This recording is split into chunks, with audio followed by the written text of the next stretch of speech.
Group of similar or dissimilar cells that perform a common function and have a common origin are called as tissues, and the plant tissues are of two types, the meristematic tissue and the permanent tissue.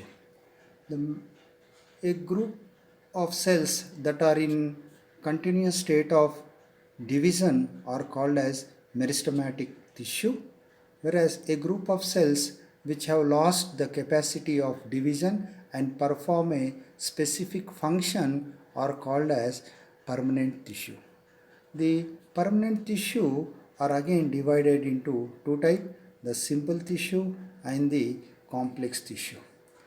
The tissue which is made up of one type of cells which are similar in their structure and function are called as simple tissue, whereas the tissue made up of more than one type of cells dissimilar in their structure but perform a common function are called as complex tissues. The simple tissues are again of three types, the parenchyma, the collenchyma and the sclerenchyma. In my earlier presentation, I have discussed about the parenchyma and collenchyma, and in this presentation, I will be discussing about the sclerenchyma. The sclerenchyma is a simple permanent tissue made up of thick-walled lignified cells. The unique character of sclerenchyma is that the cell wall are very thick and they are made up of the lignin. The main function, because the cell wall here is made up of lignin, the main function of sclerenchyma is to provide mechanical support to the plant body. This is a supporting tissue that withstands various strains which result from the stretching and bending of the plant organs without any damage to the thin-walled softer cells. The sclerenchyma cell do not possess living protoplast at maturity. It means the sclerenchyma cells are dead cells. The walls of the sclerenchyma cells are uniformly and strongly thickened. The sclerenchyma are of two types, the fibers and sclerids. Fibers are long, elongated, narrow, usually with pointed or tapering ends. The walls of fibers are lignified. The walls are so much thickened that the lumen or the cell cavity is very much reduced. The pits on the walls are usually simple and appear slit-like. The middle lamellae is conspicuous in the fibers.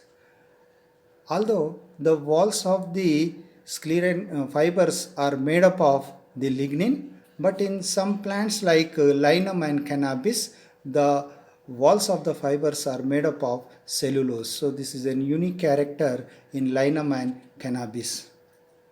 The fibers are usually defined as dead cells with no protoplast. Very rarely, like in plant coleus, the fibers retain the protoplast in them. The average length of fibers is 1 to 3 millimeter, but in linum, cannabis and Corocoris, the fibers are of length ranging from 20 to 550 millimeters. That means in these plants we have long fibers. Such long, thick-walled and rigid cell constitute good fibers of commercial importance. On basis of their position in the plant body, fibers are classified into xylem fibers and extraxylem fibers. First, the xylem fibers, as the name indicates, they are associate with the xylem and they develop from the same meristematic tissue from which the xylem develops. They help in the conduction as well as support. They are also called as the wood, as they are associated with xylem, they are called as wood fibers. These xylem fibers are again of three types. First is the libriform fibers. So they have thick secondary walls with simple pith. The second type of xylem fibers are fiber tracheids. So they have thin walls with border piths. And the third type of the xylem fibers are gelatinous fibers, which here the cell walls are not made up of lignin, but the cell wall is made up of cellulose, and this cell wall which is made up of cellulose, they absorb a large amount of water, and that's why the walls of these fibers they become mucilaginous or gelatinous, hence they are called as gelatinous fibers. Next, the extraxillary fibers. These fibers occurs in various tissue outside xylem, such as cortex, pericycle, or phloem. They are also known as bast fibers. These extraxillary fibers are again three types. The first are the cortical fibers. As the name indicates, these fibers are present in the cortex of many monocot stems like grasses, palms, and casuarina. The second type of extraxillary fibers are pericyclic fibers or perivascular fibers. The fibers which are present in the peripheral region of vascular cylinder, or the fibers which are present in the pericycle are called as the pericyclic fibers. So example, we find these fibers in Aristolochia, Helianthus, and Cucurbita. The third type of extraxillary fibers are the phloem fibers, the fibers which are associated either with the primary or secondary phloem are called as phloem fibers. So these phloem fibers are found in Linum, Corchorus, and Nicotiana. The functions of the fiber are that they provide mechanical strength to the plant parts, they protect the plants from the stretching, bending, the weight and pressures. They are not only that, these fibers are commercially useful in textile and jute industries, in the manufacture of cloth, threads, ropes, and other coir products like mats and carpets. The examples of these fibers, commercially useful fibers, are the hemp, which is comes from the plant Cannabis sativa, then Corchorus capsularis, that is jute, Linum, that is flax. Then the second type of sclerenchyma is or the sclerids. They are also known as stone cells because of their thick and hard cell wall. They vary widely in their shape, size, and usually they are not much longer.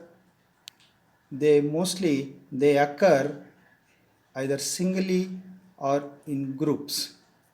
The cells of these sclerids are isodiametric with excessively thickened wall due to deposition of the lignin.